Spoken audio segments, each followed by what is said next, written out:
Saudara AKBP Basuki ditetapkan sebagai tersangka dan di PTDH dalam kasus kematian dosen Untak. Bagaimana Kompolnas melihat kasus ini? Kita akan bahas bersama dengan Komisioner Komisi Kepolisian Nasional Muhammad Hoirul Anam. Selamat malam Pak Anam. Selamat malam Mbak Valen, apa kabar? Baik, baik. Semoga kabar yang sama untuk Pak Anam. Pak Anam, ini jadi gimana Kompolnas memandang penetapan AKBP Basuki sebagai tersangka dalam kasus kematian dosen Untak ini? Apakah seluruh prosesnya ini sudah sesuai dengan prinsip profesional dan transparan?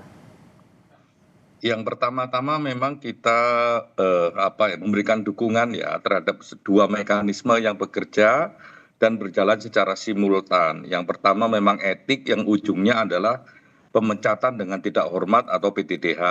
Sekaligus jalan mekanisme pidana dan terbukti bahwa peristiwa pidananya ada dan ada penetapan tersangka.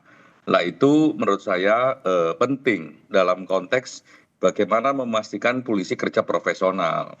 Nah kalau pertanyaannya apakah prosesnya sudah transparan dan lain sebagainya, kalau kita membaca laporan dari teman-teman di sana ya dari Polda, minimal ada beberapa saksi, terus CCTV dan sebagainya sudah dicek. Ya saya kira proses penelusuran fakta-faktanya lumayan baik. Nah pertanyaannya apakah penggunaan pasalnya sesuai ataukah tidak? Saya kira kontrolnya tidak hanya oleh Kompolnas tapi juga oleh Kejaksaan. Karena kan mekanisme pengadilannya nanti ya Kejaksaan yang maju. Oke, berarti Kompolnas ini turut memantau proses penyidikan sejak awal ya Pak ya? Kami mengikutin kasus ini, ya mendalami kasusnya, membaca bagaimana proses berlangsung. Siapa saja yang sudah diperiksa, apa saja yang didapatkan, termasuk titik-titik komunikasi dan kronologi berdasarkan CCTV. Temuan apa Pak yang bisa disampaikan ke publik sejauh ini? Yang paling penting memang kalau kita lihat ujungnya lihat pasal ya, lihat pasal itu kan memang pertama 359 dikatakan ya, walaupun kita bisa berdebat apakah itu lalai dan tidak dan sebagainya, tapi ujungnya adalah menimbulkan kematian dan ada kontribusi dari tersangka ini dalam kematiannya. Itu yang pertama. Yang kedua, hubungan antara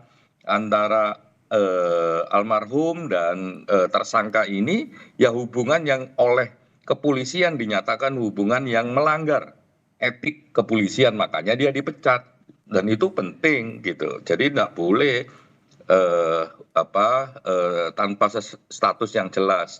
Apalagi kan juga diumumkan oleh teman-teman kepolisian bahwa masuk dalam KK-nya, misalnya begitu.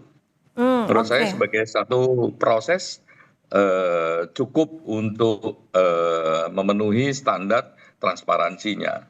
Tapi dengan pasal yang dikenakan terhadap AKBP Basuki ini adalah pasal kelalaian. Apakah pasal ini juga sudah proporsional dengan fakta-fakta yang terungkap itu, Pak? Secara detail kami belum dapat konstruksi kasusnya sedetail-detailnya. Tapi kalau secara prinsip misalnya ini ada hubungan ya kan hidup dalam satu atap di momen itu misalnya begitu, terus dikatakan memang ada aktivitas berlebihan dan sebagainya, dan informasi awal terkait kondisi pertubuhan dari almarhum yang menunjukkan memang ada gejala sakit, menurut saya kurang lebih bisa diterapkan. Tapi sekali lagi ini bisa diuji juga oleh Kejaksaan apakah memang konstruksi peristiwanya, kondisi pertubuhan almarhum ya terutama di dalam ya sama persesuaian dengan pasal bisa diuji. Saya kira sih begitu. Tapi kan ini ruang yang hubungan antara korban almarhum sama tersangka ini kan bukan ruang kosong. Ya. Gitu.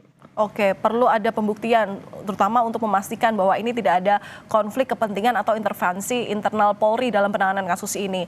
Pak, ini AKBP Basuki juga sudah dijatuhi sanksi etik, yakni pemberhentian tidak dengan hormat. Tapi ia ini mengajukan banding. Nah, bagaimana pandangan Kompolnas terhadap langkah hukum tersangka ini? Saya kira kalau banding memang hak gitu ya, tapi susah saya kira untuk bandingnya bisa diterima. Kenapa?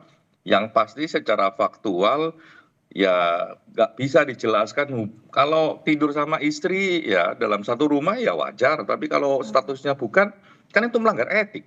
Ya, Nah itu kan udah betul di PTDH, dan saya kira dengan fakta yang diumumin sendiri oleh kepolisian, apalagi dalam mekanisme pidana, saya kira bandingnya akan susah diterima.